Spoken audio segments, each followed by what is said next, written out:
Hi, I'm Jim Morgan. I am Chairman of the Friends of Chatterley Whitfield.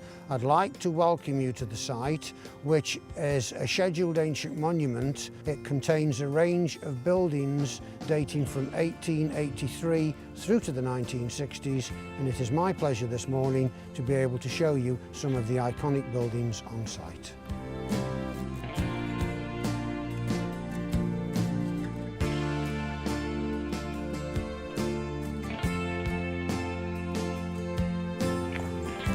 The building you see behind me is unique in the coal mining industry in Great Britain. It's to a German design, and if you look you will see that the brick winding engine house is connected to the headgear, which is where the wheels were on which the cages went up and down the shaft.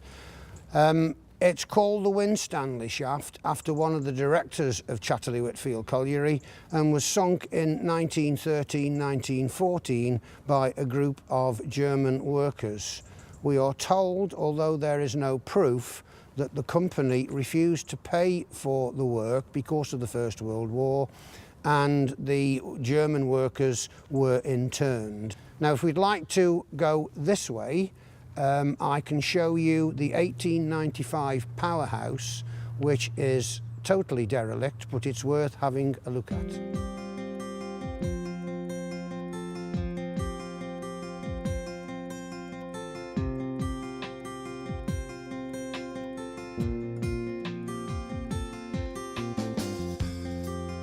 The coming of steam power radically changed the fortunes of collieries in Great Britain, because it enabled them to have power for winding engines, compressors, compressed air, electricity generation, and to provide heat and water for the pithead baths, which came late in life.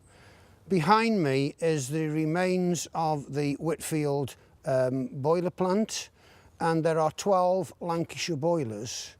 There is the largest bank of Lancashire boilers left anywhere in Great Britain, and these fueled not only Whitfield, but they also fueled the Industrial Revolution of this country, along with the Cornish boiler.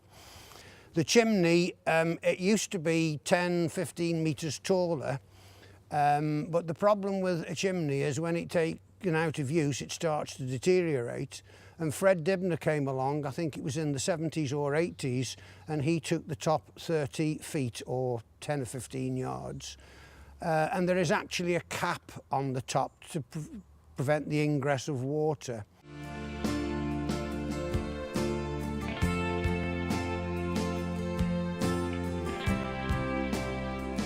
I'm now walking up to the Institute shaft, which again is one of the original shafts from the 1850s. But what you will notice this time is that it has got a brand new brick engine house. Originally it had a stone engine house and contained a steam winding engine. This was converted in later years to an electric engine, and the electric engine is still in situ, as is the one in the Winstanley shaft.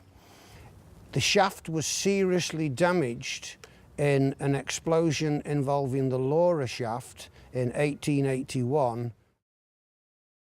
Leaving the Institute shaft, I'm now walking towards the Platt shaft, which was sunk in 1881. But I think at this stage it's important to tell why it was necessary for the shaft to be sunk. In 1874, on land at the back of the Hesketh, the company sunk the Laura shaft. It was only small and was not very deep. But in 1881, in winter, there was a massive explosion underground involving a fire in a blacksmith's hearth, which resulted in the death of 24 men and boys. Contemporary reports suggest that between 5 and 7 men were recovered. What we do know was that the Dale brothers were recovered in January 1921, 40 years after the accident, and they are buried in Smallthorne churchyard. So it means that between 17 and 19 bodies still lie below the surface. So in actual fact, it's a graveyard. Now you'll notice that both the Platt and Institute shaft are ironclad from floor to the top, and the significance of that is what I will describe in a few minutes relating to the main mine fan.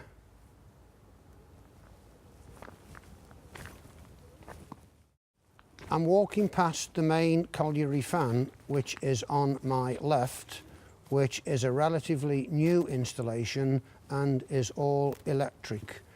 Originally, colliery fans were steam driven, but with the advent of electricity, it became much more efficient.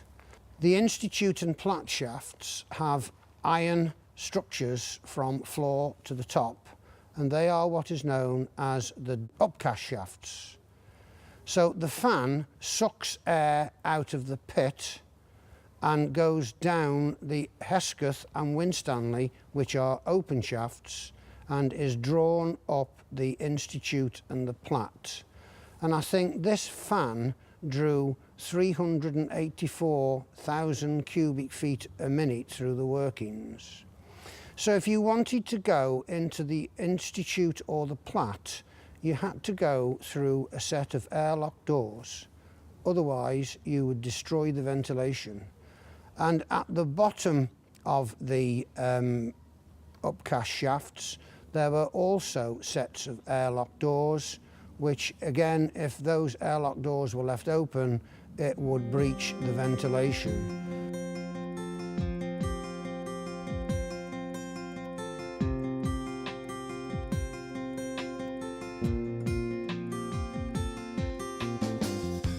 The building you see behind me is the Platt Winding Engine House, which has a date of 1883. It is the oldest building on site and originally contained a steam winding engine. It is part of the historic fabric of the site and is a very important structure because the buildings on site date from that one of 1883 right through until the 1960s.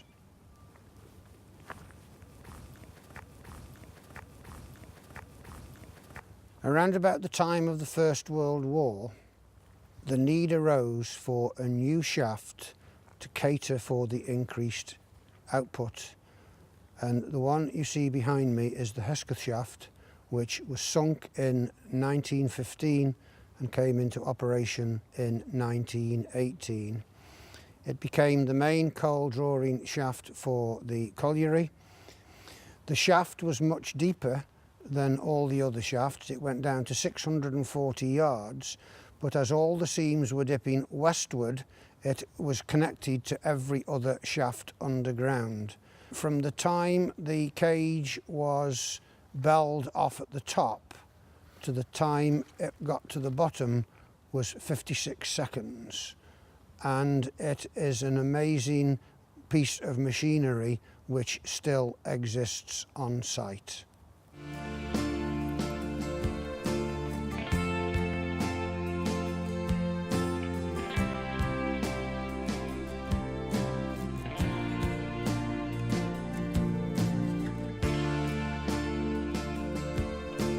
The building you see behind is the Pithead Baths, which was constructed in 1938. It was brought into use under the Miners' Welfare Scheme, and for the privilege of using the Pithead Baths, the men paid the princely sum of 6 old pence a week, 2.5 pence in today's money, and they had to provide their own soap and towel. When the National Coal Board was created in 1947, the Pithead Baths became free and they no longer had to pay to use them.